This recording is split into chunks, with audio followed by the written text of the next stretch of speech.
В началото на седмицата ви показахме снимки на мъж от ромски произход, който на Йорданов ден развя мъжката си гордост пред всички.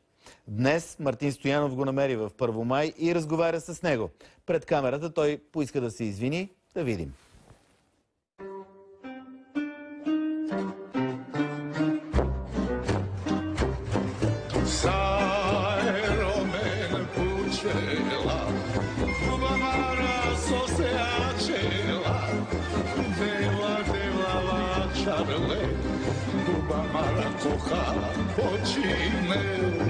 Мъжът, който развя мъжкото си достоинство на Йорданов ден, е 24-годишният Янко Минчев и живее в ромското гето на град Първомай. Янко разказва, че на празника също се е хвърлил за кръста във водата, но останалите участници му попречили да го вземе пръв.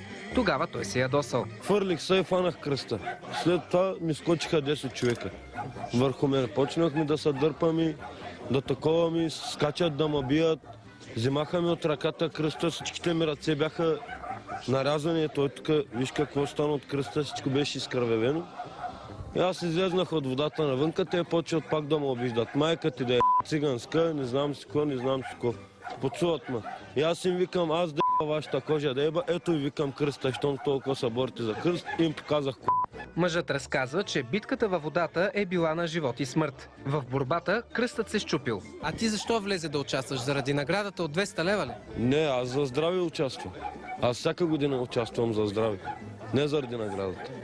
Какво знаеш за Йорданов ден? Йорданов ден, тогава е кръстен Исус. Знам това, че е... Кого е кръстен? Моля? Кого е кръстен? Не знам от кого е кръстен. Иван ли кръстител такъв? За действията си Янко сега съжалява, защото е под домашен арест.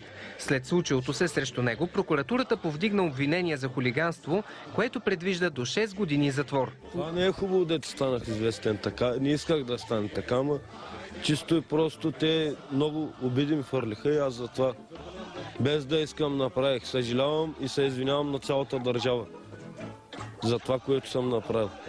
И повече няма да се случи.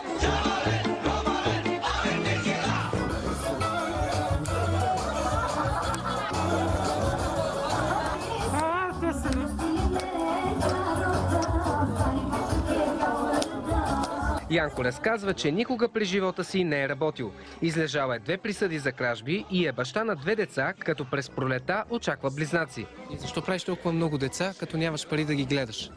Стана един път. Какво да правим? Не можах да я варда жената. Какво да правя сега? Той е човешко. Не можах да я варда.